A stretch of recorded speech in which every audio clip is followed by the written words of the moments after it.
Charlotte laughed when the Duke of Wycliffe asked what each sister could contribute to a failing estate. She offered beauty. Lydia offered influence. Eleanor was forbidden to answer and sent outside to dismiss a line of hungry tenants. Instead, she checked their rent receipts, reopened the locked granary, and stopped the Duke's men from carrying away the winter seed. By the time she returned, mud covered her plain dress, and her father was demanding her punishment. The Duke rose, placed 3 marriage contracts on the table, and reached for his pen. Not another word from her. "Your Grace," Lord Ashcombe said, "Eleanor has embarrassed this family quite enough." The Duke of Wycliffe did not lower his pen. His gaze moved from Eleanor's ruined hem to the iron key clenched in her muddy hand. "Why were my men removing the seed grain? They believed they had your authority. Did they?" Eleanor placed 3 rent receipts beside the marriage contracts. "These tenants paid before Michaelmas. Someone altered the estate ledger afterward and marked their holdings as delinquent. The bailiffs were instructed to seize their winter seed as payment." Her father seized her wrist. "You had no permission to inspect my accounts." The Duke's pen stopped above the first contract. "Release her." The quiet command carried more force than a shout. Lord Ashcombe's fingers opened. Eleanor fought the urge to rub the red marks on her skin. Her eldest sister watched with cold satisfaction, while Lydia stared at the receipts as though they carried disease. Charlotte stepped closer to the Duke. Eleanor has always enjoyed making herself useful among servants. It gives her ideas above her position. "Useful," Wycliffe repeated. "She meddles." Lord Ashcombe corrected. "The grain belongs to this estate. Those families owe me money." "No." Eleanor pointed to the smallest receipt. "Mrs. Bell paid £12.08. The original figure remains visible beneath the scraped ink. Someone changed it to £2.08. The Duke lifted the paper toward the window. Afternoon light exposed a rough scar where the first digit had been removed. "Who taught you to see that?" "My mother taught me to keep the household books during my father's absences. She said numbers become dangerous when only one person is permitted to understand them." Lord Ashcombe went pale. The Duke compared the remaining receipts. Each had been altered in the same place. "And the locked granary. The new padlock was placed there this morning. Our usual key would not open it. So I broke the hinge pin with what a farrier's hammer." For the first time, something almost like amusement touched Wycliffe's severe face. "While your sisters were describing their accomplishments, the tenants could not plant compliments." "Your Grace." Lydia inhaled sharply. Charlotte's cheeks burned. The Duke looked down at the 3 marriage contracts. One bore Charlotte's name, another Lydia's, and the third had been left blank because Lord Ashcombe had never expected his youngest daughter to be considered. Wycliffe drew the blank parchment toward him. Lord Ashcombe rushed forward. "Your Grace, surely you cannot judge a future duchess by one vulgar display of disobedience. I am judging her by what she did when obedience would have harmed 43 people." The Duke dipped his pen into the ink. Eleanor should have felt victorious. Instead, unease tightened beneath her ribs. Wycliffe knew precisely how many tenants had been waiting outside, though he had never left the drawing room.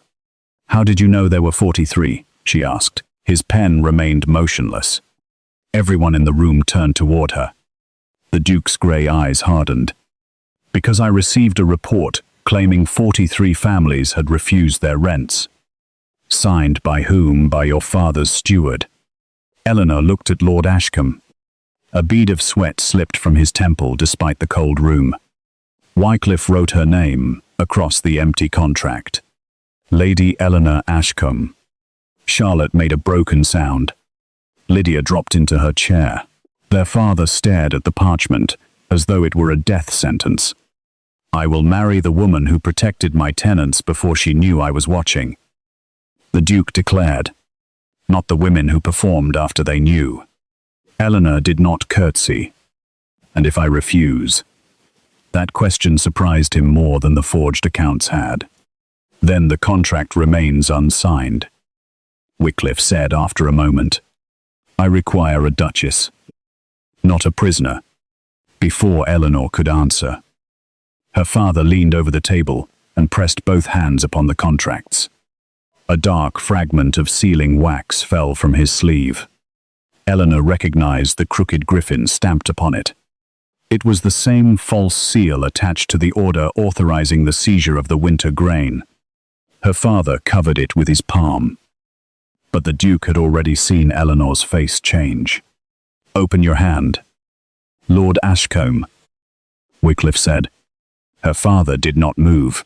Then someone quietly locked the drawing-room door from the outside. Wycliffe crossed the room in 3 strides and tried the brass handle. A faint thread of smoke curled beneath the door. Charlotte screamed. Lydia ran to the windows. But the old sashes had been painted shut.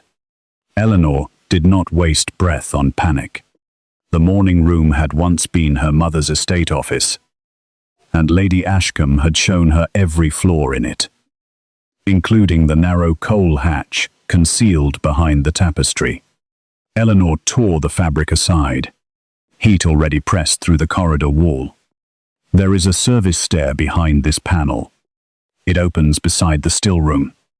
Wycliffe put his shoulder against the panel. It did not shift. "The spring is under the molding," Eleanor said. She pushed the point of the granary key into a shallow notch. The panel released. Wycliffe sent Lydia and Charlotte first. Then Lord Ashcombe, though the man tried to snatch the fallen wax before retreating. Eleanor trapped it beneath her muddy shoe. "Go," the Duke ordered. "After you. I will not leave you in a burning room." "Nor I you." His irritation vanished when he realized she meant it. He seized the contracts with one hand and lifted the heavy account book with the other. Eleanor collected the wax and followed him into the black opening. They reached the still room as servants threw buckets along the passage. The fire had begun in a cabinet outside the morning room, exactly where the steward stored duplicate rent rolls. It was contained before it reached the roof. But every paper inside the cabinet had burned to flakes. The man who had locked the door was gone. Lord Ashcombe blamed a frightened footman. Eleanor noticed that his right cuff was dusted with fresh soot. Wycliffe noticed her looking. He said nothing until the family stood in the library, away from the servants and her sister's accusations. He placed the fragment of wax beside his own signet. His griffin faced left. The counterfeit faced right. "My seal has appeared on false eviction orders in 3 counties," he said. Every report led back to land, managed through Ashcombe's brokerage office. "I came here seeking a wife because marriage would give me the right to audit the settlements without announcing an investigation." Eleanor felt the insult before she understood the opportunity. "So one of us was always intended to be your key?" "Yes." He did not soften the truth. "I expected to choose Charlotte. She was the daughter named in your father's proposal.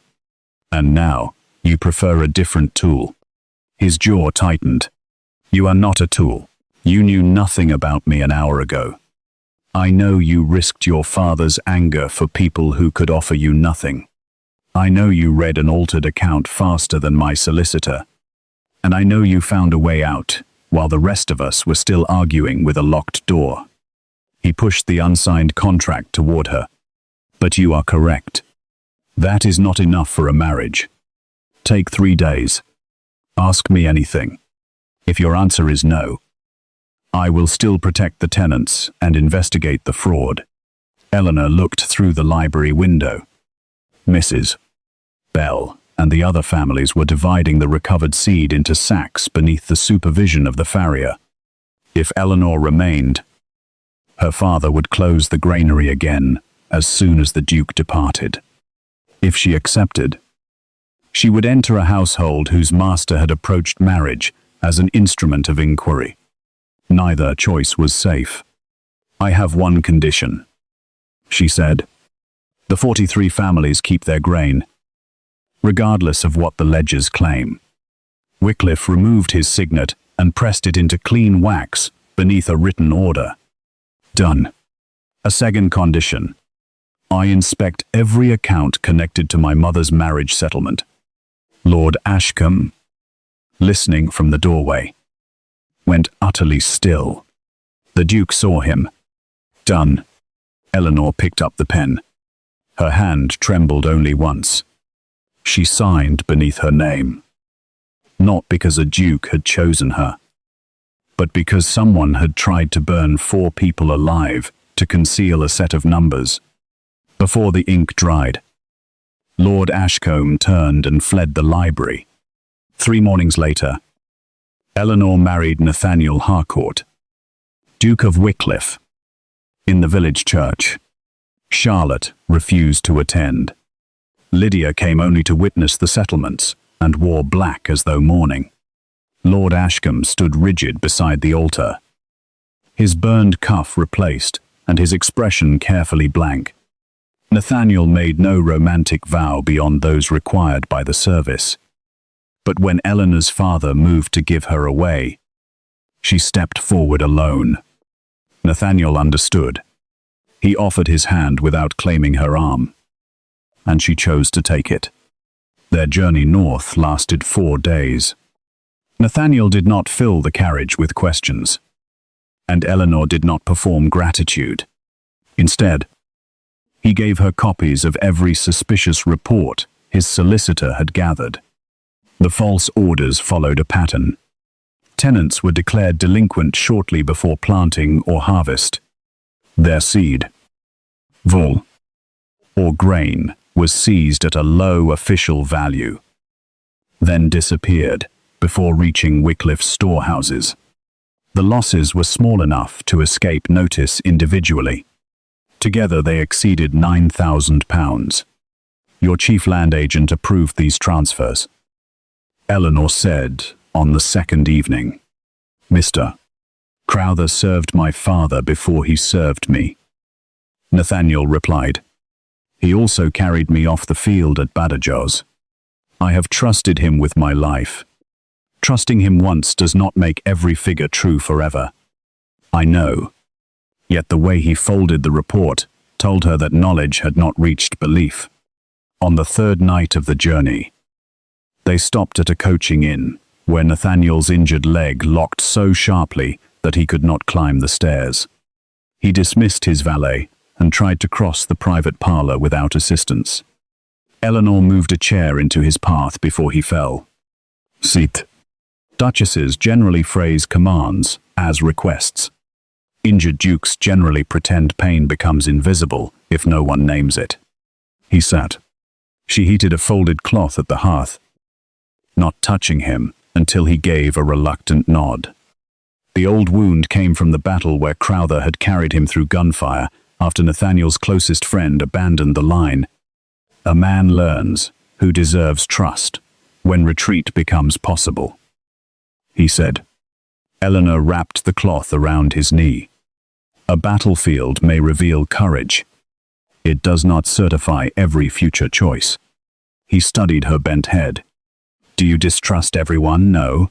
I distrust debts that are never considered paid. They become chains for both people." The next morning he asked what she wanted her rooms at Greymere to contain. Her sisters would have requested silk, mirrors, or a pianoforte. Eleanor asked for a lock whose only key belonged to her, and a desk wide enough to open 2 ledgers side by side. Nathaniel supplied both. It was the first promise he fulfilled before she had to remind him. Greymere Hall rose from the Yorkshire hills beneath a hard white sky. It was not ruined, but neglect marked it everywhere. Missing slates, cracked drains, empty cottages, and fields planted too thinly. Nathaniel's widowed aunt, Lady Augusta received them at the entrance. She was a silver-haired woman with a straight back and no patience for ceremonial affection. "So you are the daughter who opened a granary with a hammer?" she said. "Yes, my lady." "Good." The last Duchess redecorated 3 salons and never learned where bread came from. Lady Augusta gave Eleanor the household keys. Mr. Crowther did not attend the welcome. He arrived at dinner wearing an immaculate brown coat and an expression of wounded loyalty. He was near 50, broad through the chest, with a pale line across his chin from the same campaign that had scarred Nathaniel's thigh. "Your Grace," he said to Eleanor, bowing, "I regret that unpleasant business at Ashcombe. Country tenants often mistake hardship for theft. Receipts do not become mistaken because the hands holding them are rough." Crowther smiled as if she had made a charming joke. Nathaniel watched but did not intervene. The next morning, Eleanor asked for the estate ledgers. Crowther supplied 12 volumes, each balanced to the penny. That perfection troubled her. Honest rural accounts contained blotted sums, late payments, dead sheep, damaged carts, and arguments carried across seasons. Crowther's pages were as smooth as a ballroom floor. Eleanor began with coal, candles, and flour because thieves expected duchesses to ignore ordinary things. Lady Augusta assigned a young clerk named Thomas Reed to help. Thomas had a stammer, an excellent memory, and a father among the tenants whose seed had been seized. By noon, Eleanor found payments for cartage on days when snow had closed the western road.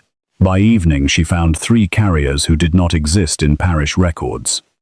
Crowther entered without knocking and laid a velvet box beside her elbow. Inside rested a diamond necklace from the Wycliffe collection. "His Grace thought you might require something suitable for the county assembly." Eleanor closed the box. "Did His Grace tell you that a duchess should not bury herself in invoices? Then it is fortunate I can examine invoices without being buried." His smile thinned. When he left, Thomas whispered that Crowther kept separate tally sticks for grain received at the lower mill. Eleanor asked to see them. The entire bundle had vanished. 2 days later, a tenant delegation arrived over a boundary dispute. Crowther had ordered 6 families off common grazing land, claiming Nathaniel planned to enclose it for sheep.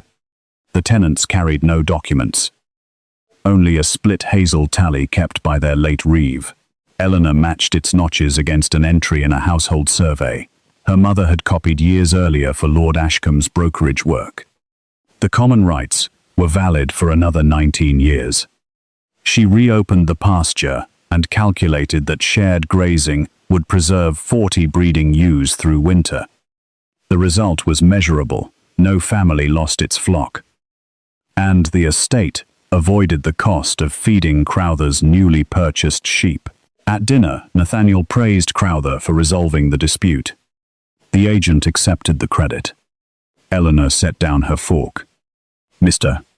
Crowther opposed the solution until I produced the old survey." Silence spread along the table. Crowther gave a sorrowful sigh. "I allowed Her Grace to explore the records so she might feel useful. Naturally, I would never have enforced an enclosure against lawful tenants. You had already sent notices," Eleanor said. Nathaniel looked between them. "Did you?" Crowther's face showed hurt rather than fear. "I prepared notices in case the claim proved false. I was protecting your interests, as I have always done." Nathaniel's injured leg had begun to ache.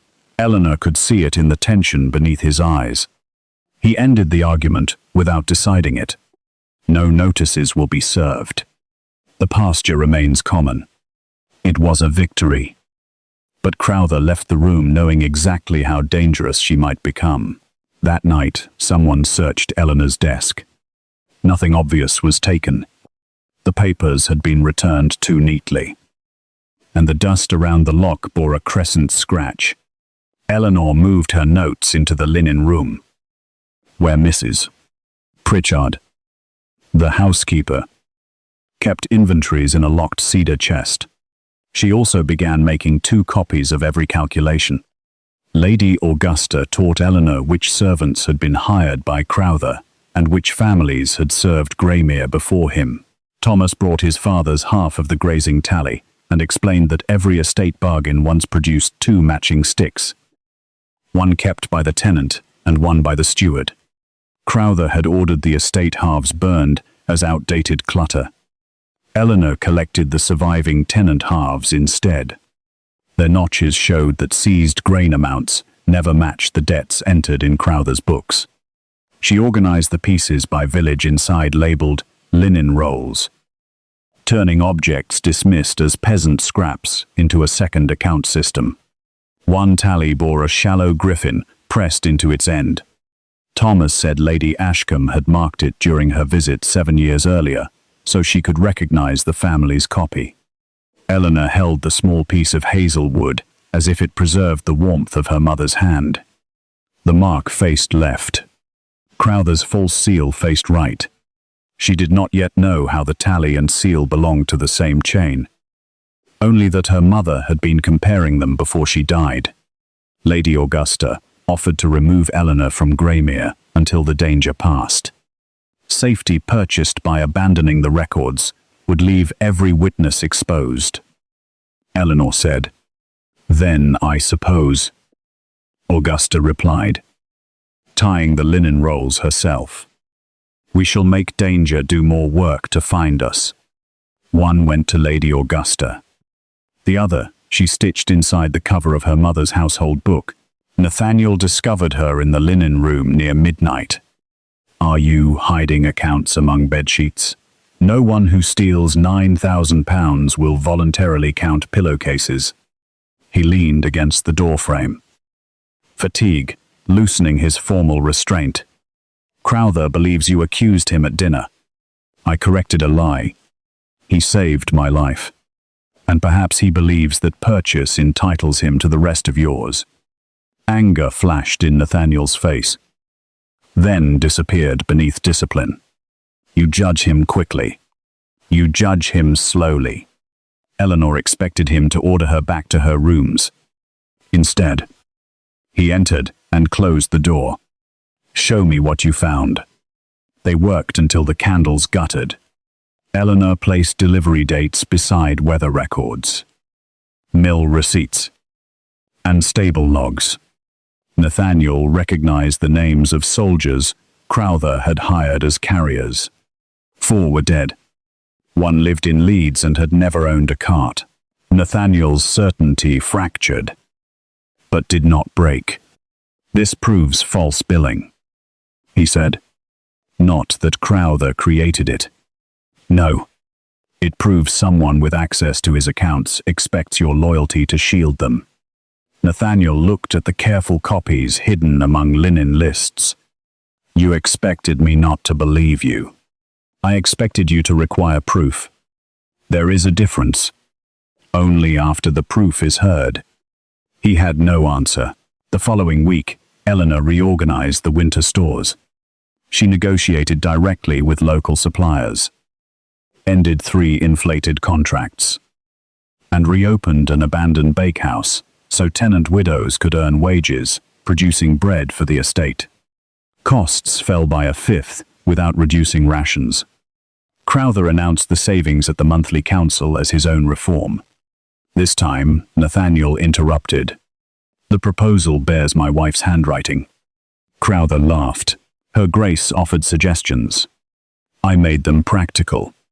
Then explain why the bakehouse uses peat on wet days instead of green wood. Crowther glanced toward Eleanor. "A minor household detail. It is the reason the ovens hold heat," Eleanor said.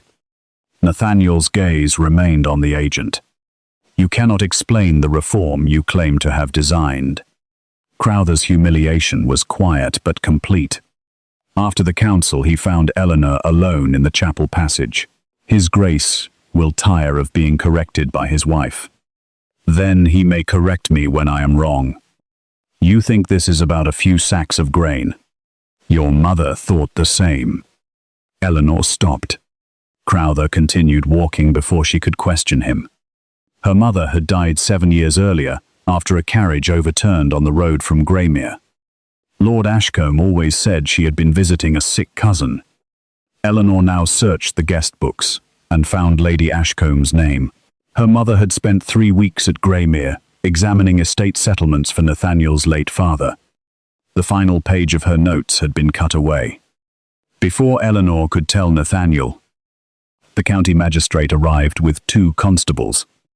£50 from the winter relief fund had vanished. The locked cash box had been found in Eleanor's sitting room. Together with the diamond necklace Crowther had brought on her first morning, the magistrate produced a receipt bearing her signature for the full amount. Every servant knew she had access to the household keys. Every tenant knew she had distributed estate goods without formal permission at Ashcombe. The trap did not depend on one unbelievable lie. It used a chain of truths bent slightly out of shape. Crowther appeared devastated. I warned His Grace that kindness without discipline could become dangerous. Eleanor examined the receipt. The signature was excellent, copied from her marriage contract. The ink was fresh, but that could not be proven by sight. Nathaniel dismissed the magistrate to the dining room and faced her in private. Tell me the truth. The words cut more deeply than an accusation.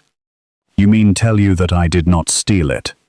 Did you authorize anyone to take relief money? No. Did you move the cash box? No. His jaw worked. The constables expect me to surrender you for questioning. And what do you expect? He looked at the forged signature. At the necklace. At the woman he had known for less than a month. And then toward the corridor, where the man who had saved his life waited. His hesitation lasted only seconds. It was long enough. You chose me because I did the work no one else would do, Eleanor said. Now the work has made me inconvenient. That is not fair. Neither is asking for truth after deciding it requires my defense. Nathaniel ordered that she remain at Graymere under Lady Augusta's supervision while he examined the evidence. It spared her a public cell, but it also confined her. Crowther controlled the estate office. By sunset, rumors had reached the village that the new Duchess had stolen money meant for the poor. The bakehouse workers refused to meet her eyes. Thomas Reed disappeared. Eleanor refused to remain idle inside the rooms assigned as her prison. She reconstructed Thomas's final afternoon from ordinary household entries. A stable boy had signed out a bay mare. The kitchen had wrapped bread and cheese for one traveller. A maid had replaced a torn brass button on Thomas's coat. Then found the old button beside the west gate after he vanished. Eleanor concluded that he had left willingly, but expected pursuit. She sent Lady Augusta to Thomas's father with a question only the clerk would understand. Where would a missing half be kept? The answer came back at dusk. Thomas had gone to the abandoned Reeves cottage, where village tally sticks were once matched before rent day. Nathaniel rode there and found him hiding beneath the floor with a bundle of Lower Mill records. Crowther had threatened to accuse Thomas's father of poaching unless the clerk placed the relief cash box in Eleanor's sitting room.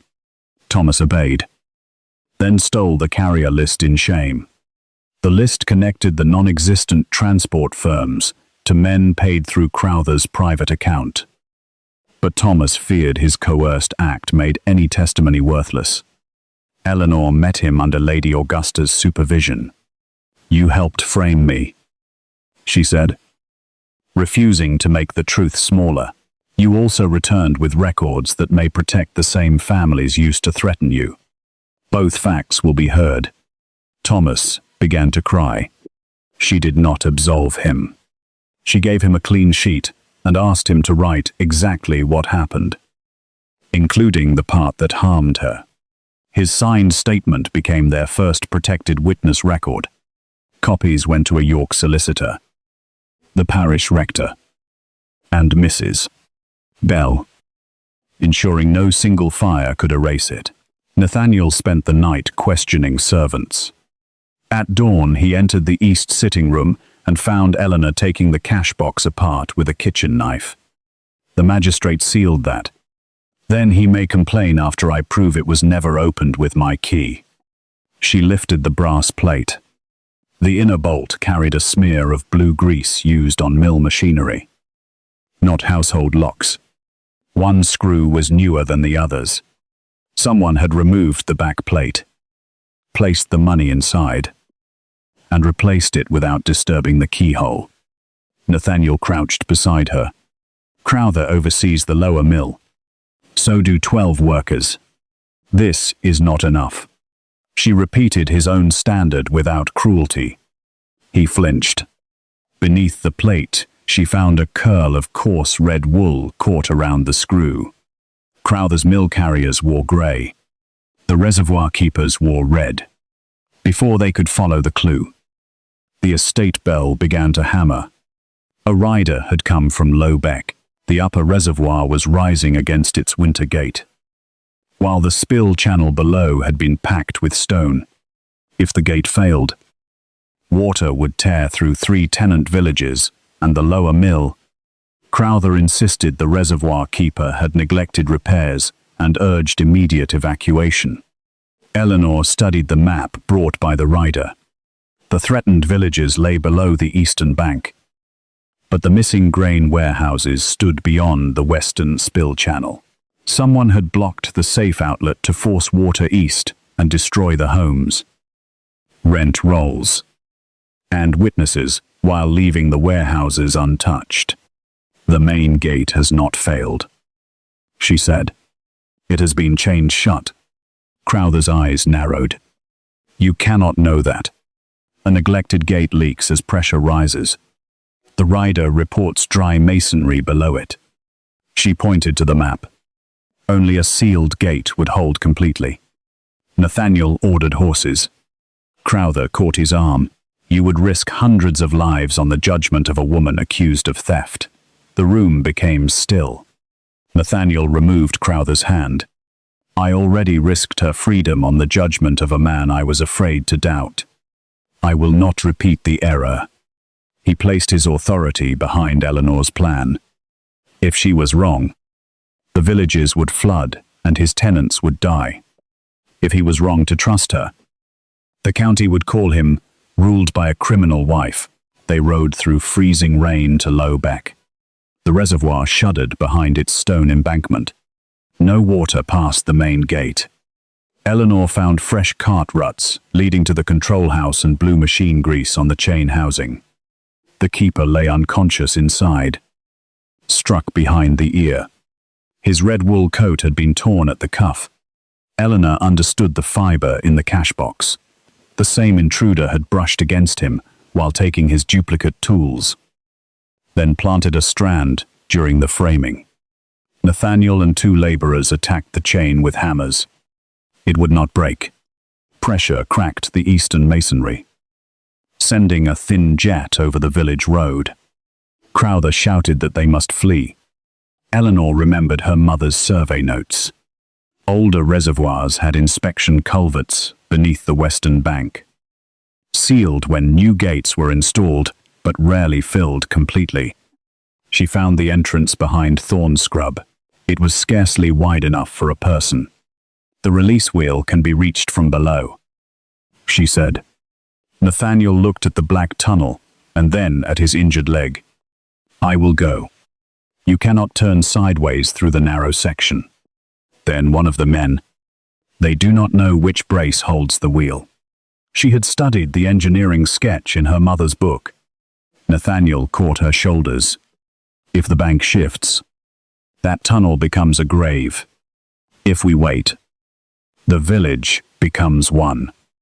She entered with a lantern, rope, and iron bar. Mud sucked at her knees. Water dripped faster as the reservoir pressed downward. Halfway through, the roof groaned and her lamp went out. Nathaniel's voice reached her through the darkness. steady at the rope's other end. Eleanor felt along the timber braces until she found the notched crosspiece her mother had drawn. The release wheel had been wired shut. She wedged the bar through its spokes and pulled until her palms tore. Nothing moved. Nathaniel ordered the men to pull the rope. Ready to drag her out. Not yet. She shifted the bar beneath the wire, using the wheel's rim as a lever. The wire snapped. The wheel turned 1/4, then another. Water struck the culvert with the roar of cannon fire. Eleanor wrapped both arms around the brace as the current seized her legs. Nathaniel and the laborers hauled the rope. She emerged into the rain bruised, bleeding, and half drowned. Behind her, the western spillway burst open. The reservoir level fell. The eastern wall held. The villages remained standing. Nathaniel dropped to his knees in the mud and pulled her against him. For several breaths he could not speak. "I can find you," he said at last. "I let another man's history weigh more than your word. You came back to the evidence. After I caused harm." His voice broke on the final word. "Do not forgive me because we survived."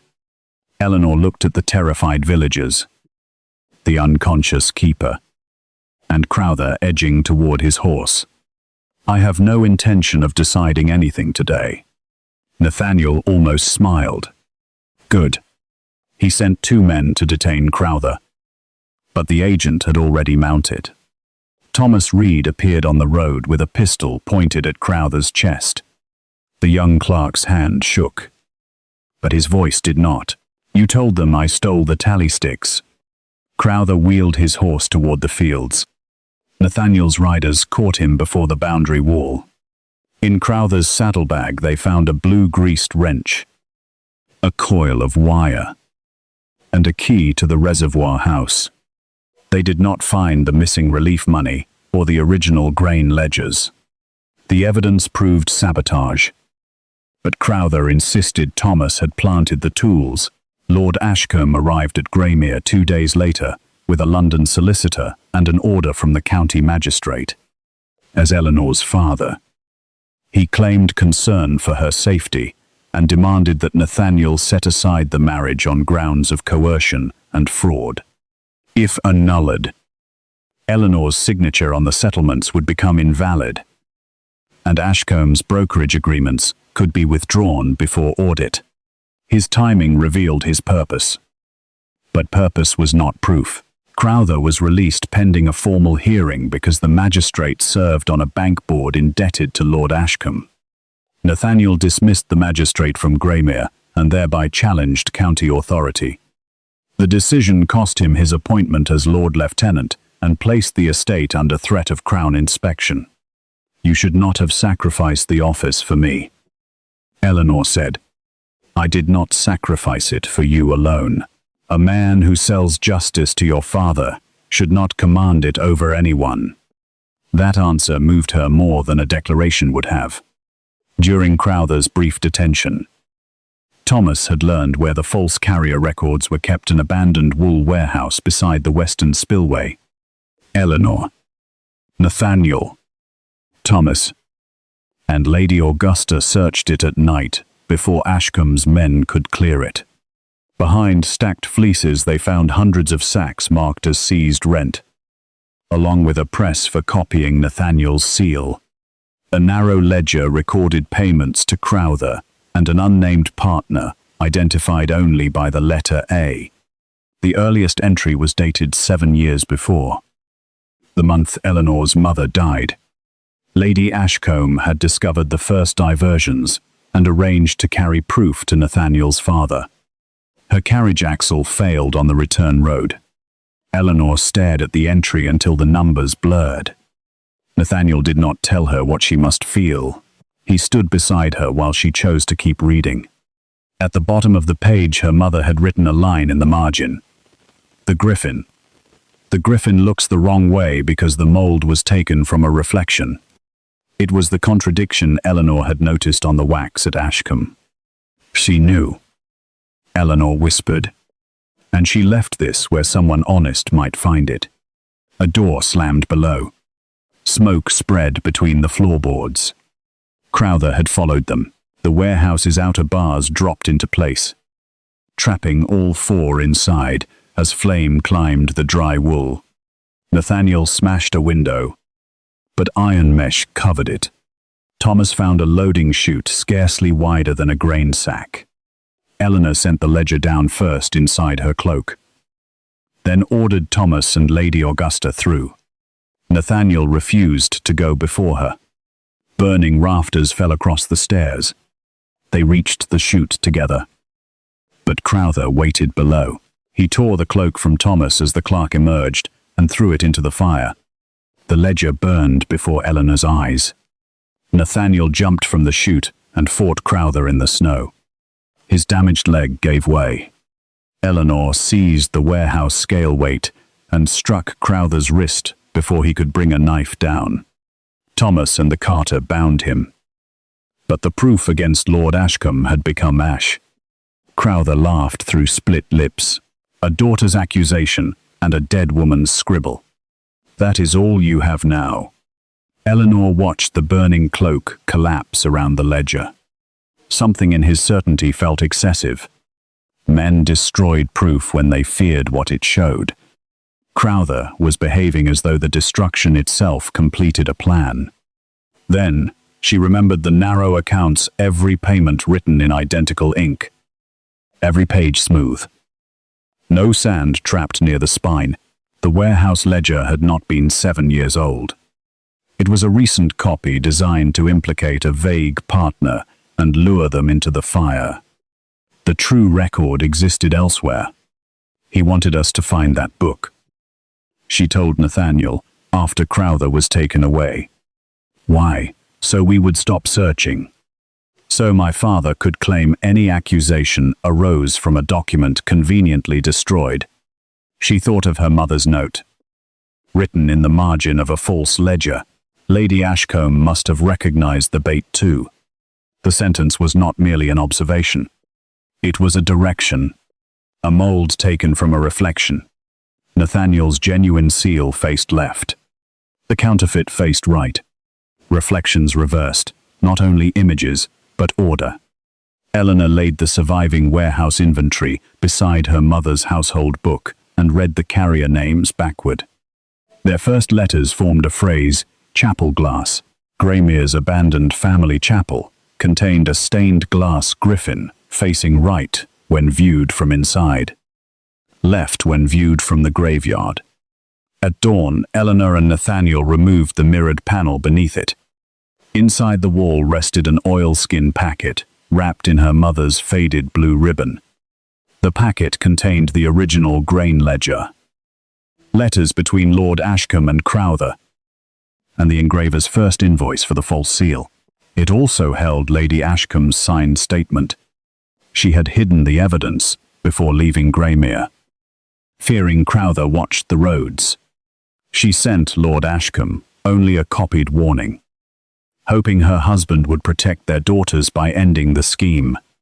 Instead, he had alerted Crowther. Whether he ordered the damaged axle was not stated, but a payment to a wheelwright appeared 2 days before the crash. Eleanor read her mother's final line alone. If I fail to return, let my daughters know silence was never my consent. Nathaniel waited outside the chapel until Eleanor called him in. She handed him the letters, but kept the statement. This is mine to present. Yes, my father will say my mother was unstable. Then he will say it before people who can test every figure. He will attack our marriage. Then the marriage must not be your cage. Nathaniel placed a document on the altar. It transferred control of Eleanor's marriage settlement and all property recovered from the fraud into her sole use, beyond his authority. A second document stated that if she sought an annulment after the hearing, he would not oppose her. Signing them would weaken his claim to several disputed holdings and could cost Graymere thousands of acres. Why now? She asked. Because I chose you, while needing access to your father's accounts. Whatever grew after that cannot be honest unless you are free to leave. He signed both papers and gave them to Lady Augusta for safekeeping. Eleanor touched his scarred hand. It was not forgiveness, but it was the first trust she offered without evidence, demanding it. Before the hearing, Eleanor refused Nathaniel's plan to hide the original ledger in his private strongbox. Crowther had spent years studying Nathaniel's habits. A ducal safe would be the first target. They separated the evidence instead.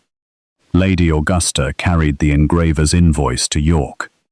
Thomas placed copies of the carrier accounts inside the parish baptism register, whose removal would be immediately noticed. Mrs. Bell and 6 elected tenants each kept one matched tally roll. Eleanor memorized the sequence of crucial payments, while Nathaniel sent sealed summaries by 3 different roads to the Crown Commission. The original ledger remained in plain sight inside a flour bin at the reopened bakehouse, watched day and night by women. Crowther had never considered political actors. During those preparations, Eleanor and Nathaniel spent one evening alone in the estate office. He asked whether she regretted signing the marriage contract. "I regret that danger made the choice before I understood it," she said. "I do not regret coming here." He accepted the distinction, though it hurt him. "If you leave after the hearing, I will still carry every reform through, even the tenant audit, especially that. Even if the county says your wife humiliated you and fled." Nathaniel removed his ducal signet and placed it on the table. "I spent years believing authority meant never allowing another person to see uncertainty. You have shown me that hidden doubt becomes power for dishonest men. Let them say I was humiliated. It is less shameful than being obeyed while wrong." Eleanor took his hand, turned it palm upward, and traced the callus beneath his smallest finger. "I am not ready to promise you an ending." "Then promise me only tomorrow's truth." "That I can do." He bent and kissed her once, slowly enough for her to step away. She did not. When the kiss ended, they returned to labeling witness packets. The county hearing convened at Michaelmas in Greymere's Great Hall because hundreds of tenants held claims against the seized grain. Lord Ashcombe arrived with Charlotte, Lydia, the compromised magistrate, and 2 London barristers. Charlotte wore Wycliffe diamonds Lord Ashcombe had purchased from a dealer, hoping to imply Nathaniel had once promised her marriage. Lydia carried letters in which Eleanor described herself as a cheap investment. A line lifted from a private note written before the wedding. Their attack began before Eleanor presented a single page. Charlotte testified that Eleanor had always envied her sisters and manipulated a war-damaged duke by pretending competence. Lydia declared that Eleanor's marriage had isolated her from a loving family. Lord Ashcombe portrayed himself as a grieving father. "My youngest daughter was taken from my house after a staged disturbance," he said. Now, she repeats accusations planted by a husband, desperate to excuse his failing estates. Nathaniel could have silenced him by ducal privilege. He remained seated. This was Eleanor's proof to deliver. She began not with murder or forged seals, but with 43 rent receipts. One by one, the tenants confirmed what they had paid. Thomas displayed the altered figures under a magnifying lens. The mill mechanic identified the blue grease in the opened cash box and on the reservoir chain. The keeper showed the torn cuff of his red coat and described the blow that rendered him unconscious. Crowther's barrister argued that these facts implicated only unknown labourers. Eleanor agreed. Her willingness to concede unsettled them. She then produced the genuine and counterfeit wax impressions. "Mr. Crowther, when did you first learn that the false griffin faced right?" Crowther smiled. When your fanciful accusation was explained after the warehouse fire, no one explained the direction of the warehouse. It was obvious from the press. The press was destroyed before you entered the upper room. His smile faltered. Eleanor continued. You knew because you commissioned the mold. The engraver, a one-eyed craftsman named Abel Pike, was brought forward. His relationship to the estate had been established through the invoice hidden in the chapel. Pike identified Crowther as the man who ordered a duplicate griffin 7 years earlier, claiming it was for mourning stationery. Lord Ashcombe's barrister demanded proof that the invoice had not been fabricated. Eleanor handed the paper to the county assayer. It bore the watermark of a mill that closed 6 years earlier and iron gall ink whose corrosion matched Pike's surviving account book. The barrister shifted tactics. He claimed Crowther acted alone. Eleanor opened the original ledger. Each payment to the partner was marked with an A. But the final page gave the full brokerage account, Ashcombe Agricultural Holdings. Lord Ashcombe laughed too quickly. Hundreds of businesses begin with that letter.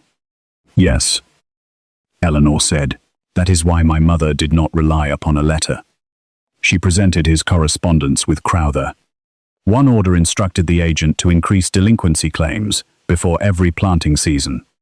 Another directed him to move seized grain to the Western warehouse. The final note said, "Make certain Margaret's carriage does not reach Hampshire with the original book." Lord Ashcombe claimed the handwriting was forged. Lydia suddenly stood. Her chair scraped the floor. "It is his hand." Her father turned upon her. Lydia's face had lost all color. But she continued, "I copied his correspondence for 6 years. He forms the capital M in 3 strokes because of the stiffness in his thumb." Lord Ashcombe called her an ungrateful fool.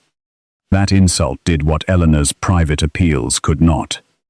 Charlotte removed the diamond necklace from her throat and placed it on the evidence table. "He told me the Duke sent these before choosing a bride. I found the dealer's mark this morning." The dealer's receipt showed Lord Ashcombe had bought the necklace with money transferred from Crowther's warehouse account. His daughters had finally understood that he had not favored them. He had positioned them. The magistrate attempted to adjourn the hearing. But Nathaniel rose at last. He produced the Crown Commission, delivered that morning in response to the reservoir sabotage, by surrendering his office and requesting an outside inquiry.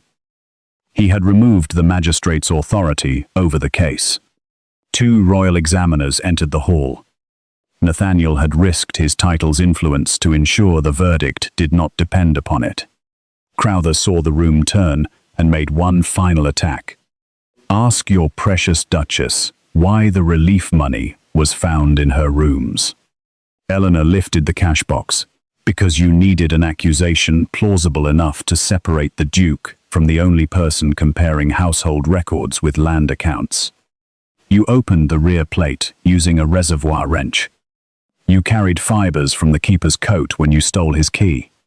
You copied my signature from the marriage contract your accomplice received from Ashcombe. And you placed the diamonds beside the money so vanity would appear to be my motive. You cannot prove I touched that box." "You are correct." Again she conceded. "But Thomas can prove you ordered him to deliver it." "Mrs. Pritchard can prove the box was not in my room 1 hour earlier. And the maker can prove the replacement screw came from a batch sold only to the lower mill. You did not fail because you left one miraculous clue. You failed because every useful lie required you to move another real object." Silence passed through the hall. Not empty, but decisive. The tenants who had once lowered their eyes now looked directly at Eleanor. "Mrs." Bell stepped forward and placed the first restored sack of winter seed at her feet. Lord Ashcombe tried to leave. Charlotte blocked him. Royal officers arrested him and Crowther on charges of fraud, conspiracy, arson, sabotage, and attempted murder. The wheelwright's testimony later established that Crowther had paid him to weaken Lady Ashcombe's carriage axle. Lord Ashcombe had not written the order himself, but his warning had made the killing possible, and his payments afterward purchased silence. He lost Ashcombe Hall to restitution. The land was placed in trust for the defrauded tenants, rather than inherited by any daughter. Crowther was sentenced to transportation after imprisonment. The magistrate was removed from office. Charlotte sold the false diamonds and used the money to fund the tenant school her mother had once planned. Lydia became clerk to the Restitution Trust, where her knowledge of correspondence finally served something other than display. Neither sister asked Eleanor to forget their cruelty. They apologized by naming it and accepting that forgiveness might take years. Eleanor visited her father once, before he was transferred to London for trial. Lord Ashcombe sat behind iron bars and still tried to bargain. He offered names of lesser accomplices if she would preserve a portion of Ashcombe Hall for him. "Your mother would never have wanted you to destroy your own family," he said. Eleanor laid Margaret's statement on the table between them. Mother understood that a family is not preserved by hiding what its head has done. He insisted he had never asked Crowther to kill her. "You told a violent man where she carried the proof, then paid him after she died. Whether you named the weapon does not change the choice." Lord Ashcombe reached through the bars for her hand. Eleanor stepped beyond his reach. She did not curse him, and she did not offer comfort. She left him with a copy of the tenant restitution order, so the last figures he received from her were the exact cost of the lives he had treated as expendable. Outside the prison, Charlotte and Lydia waited beside the carriage. For the first time, none of the three sisters competed to speak. Charlotte took Eleanor's case of documents. Lydia opened the carriage door. Eleanor allowed those small acts, without pretending they repaired everything. Their father had spent years teaching them that attention was scarce, and one daughter's rise required another's humiliation. Walking away together was the first decision they made outside that lesson. Nathaniel's correction was public as well. Before the assembled county, he stated that he had confined his wife after allowing an old debt of loyalty to outweigh her character and evidence. He restored her authority over the estate accounts, announced her separate control of the recovered settlements, and credited every reform Crowther had stolen. "I chose Lady Eleanor because she acted while the rest of us spoke," he said. "Then I wronged her by treating her work as valuable only when it confirmed what I was prepared to believe. Graymere stands because she continued when my trust failed." He did not ask her to answer before the crowd. 3 days after the hearing, Eleanor met him at the reopened granary. The same 43 families stood outside, but no bailiff guarded the door. Each tenant held a receipt printed in duplicate. One copy for the estate and one for the family, with figures written in both numbers and words, so no single scraped digit could change a debt.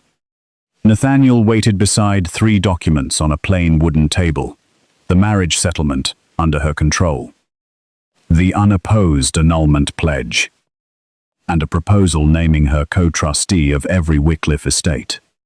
"You once placed 3 marriage contracts before 3 sisters," Eleanor said. "I did, and believed choosing correctly was the same as knowing the woman. I was arrogant. You were efficient." His mouth almost curved. "That may be worse." Eleanor looked through the open granary doors. Charlotte was teaching 2 girls to weigh seed. Lydia checked names against the new register. Lady Augusta argued with a miller over damp sacks. The scene was full of voices, work, and imperfect repair. "I will not seek an annulment," Eleanor said. Nathaniel's breath changed, but he did not reach for her. "That is not yet a promise of affection. No, it is a decision to remain while we discover whether affection can survive honesty." and the co-trusteeship I accept on one condition. Only one, for today. She placed a fourth document beside his. It required every major estate order to bear 2 independently recorded seals and made tenant representatives part of the quarterly audit. Nathaniel read every line before signing. Then, he handed her the pen. Eleanor signed beside him. Outside, Mrs. Bell called that the first wagon was ready. Nathaniel opened the granary door wider and stood aside so Eleanor could lead the way. She paused beside him. "You may walk with me." It was a small invitation, and he received it with more care than he had once received her hand at the altar. They crossed the yard together. Months later, spring returned to Graymere with repaired reservoir gates, planted fields, and a roof over every occupied cottage. Eleanor established an estate office where farmers' daughters learned figures beside landowners' sons. Nathaniel regained no ceremonial office. He did not ask for one. He spent his influence supporting the law that required duplicate rent records across the county. Some evenings his old wound made him quiet. Eleanor no longer mistook silence for rejection, and he no longer mistook her silence for surrender. On the anniversary of their first meeting, the family gathered in the same drawing room at Ashcombe, now the public office of the Tenant Trust. Charlotte joked too loudly. Lydia corrected everyone's grammar, and Lady Augusta complained that reform created intolerable paperwork. Nathaniel asked Eleanor what she could contribute to the next year's work. The room waited. Once, her father had forbidden her to answer. Once, a duke had chosen her because she spoke least and did most. Eleanor rested both hands on the ledger she had written herself. "My judgment," she said, "my labor, and my voice." Nathaniel did not answer for her. He pulled out the chair beside his own. Eleanor sat because she chose to, and together they opened the books.